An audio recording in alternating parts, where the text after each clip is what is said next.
Former State Department cyber officer Mike Benz recently gave an interview exposing how the United States systematically works to influence and control foreign countries for its own benefit. In this video, we're going to break down Mike Benz's claims and discuss how it has been and continues to affect Africa to this day. This is insider information that anyone that's interested in the sovereignty of Africa needs to know and understand. If you don't know me, my name is TJ. I'm Nigerian and British mixed. And on this channel, we talk about African geopolitics. If we secure American business in a country, American contracts, American rights to minerals or American rights to mines, we're boxing out the Russians and the Chinese. I get it. That, however, gives a license to some of the dirtiest stuff and this total profiteering. When your markets are abroad and your labor is abroad and your factories are abroad, but you are getting billions of dollars from the U.S. government to advance your own private interests, and you are toppling many solid parts of the world order to do so. You're overthrowing governments, you're bribing media, you're controlling organized crime groups and conflict zones and all narco trafficking, all of the dirty work that goes into making the sausage in a lot of these countries. It's not trickling down, per Ronald Reagan, to the people that live there. We've all heard of the military-industrial complex. Well, Mike Benz has coined a term called the NGO government complex, a coordinated web where Western governments use NGOs as intermediaries to influence local societies while maintaining plausible deniability. It's something that I touched upon on the video I made regarding Nepal a few days ago. He explains this by calling NGOs a stem cell of influence, shaping and shifting into whatever form is useful to influence foreign powers. Across Africa, thousands of NGOs run on Western money. On paper, they provide aid. On practice, they condition it on good governance, meaning pro-Western policies. In Nigeria, over 46% of NGO funding in 2022 came from the US and Europe.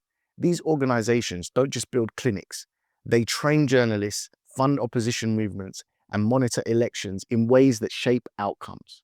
Leaders who resist Western control are smeared with labels like dictator, while those who comply are celebrated as champions of democracy. Benz also points out what he calls donor-drafter cases. Multinationals rarely lead foreign policy, but they profit when governments cut a path for them.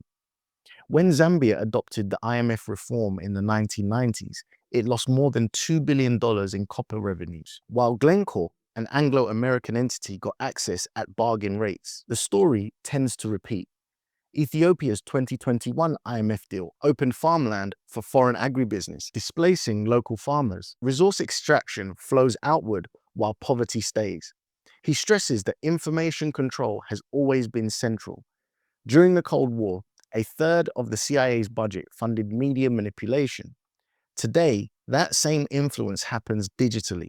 In Kenya's 2017 and Nigeria's 2019 elections, foreign-funded campaigns shaped legitimate narratives online. AI censorship tools now target so-called harmful speech, but only when it challenges Western interests. All you have to do is question French control of the CFA franc, and you're branded as a dangerous nationalist. Benz claimed color revolutions are taught directly in Western universities under democratization studies. Sudan in 2019 is a case in point. Youth groups trained in Western NGO programs organized protests that removed Omar al-Bashir. Yet, the real winners were lenders and oil companies who returned under better terms. Those protesters may have sought freedom, but the outcome was entrenched dependency. Financial tools are a part of the system too. The IMF and the World Bank often attach loan terms that weaken state control under the banner of reform. Ghana's $3 billion IMF bailout in 2023 required changes that reduce government oversight for foreign investors. For those who resist, sanctions strike hard. Zimbabwe lost an estimated $42 billion between 2000 and 2020 from US and EU sanctions, crippling the economy, while foreign companies continued extracting platinum and gold. Culture, Benz argues, is the long game. Thousands of African students win scholarships to Western universities each year. Many return as leaders but carry frameworks that align with donor interests. In Francophone Africa, colonial languages still dominate education, law, and politics, reinforcing this dependency. Even music can be part of the manipulation. In 2023, US programs sponsored hip-hop workshops in Africa under the banner of democracy promotion, turning it into a tool for their purposes. Now, some of you may argue that Donald Trump ended much of this system when he slashed programs like USAID. And that is true, but only a half-true. Benz himself notes that during Trump's presidency, USAID and similar bodies were cut back, but here is the key. They were not totally dismantled. They still operate today, though on a reduced basis. That means that the machinery, the mechanism Ben describes, is still live, still funded, and still active, shaping African politics and society. Africa cannot assume the system disappeared just because funding levels have changed. The potential for interference remains very real. Put together, the picture is systemic. NGOs, corporations, financial institutions, and media all move in coordination. The goal is not for African development, but African mineral extraction, with ordinary citizens losing while foreign corporations and local elites win. But the cycle can be broken. China now imports $116 billion of African goods annually, up to 20% from 2022, showing Africa has options beyond the West. Nigeria's Dangote refinery, with its 650,000 barrels a day output, is ending fuel dependency on imports. And the African Continental Free Trade Area, launched in 2021, unites 1.3 billion people under a $3.4 trillion market. These are the building blocks of the sovereignty we're looking for. Still, none of this will matter if Africa does not take a defensive stance towards the NGO government complex. This doesn't mean cutting off all diplomatic ties, but resetting the terms. African governments must demand full transparency. Every NGO should declare its funding sources, disclose how money is spent, and submit to government oversight.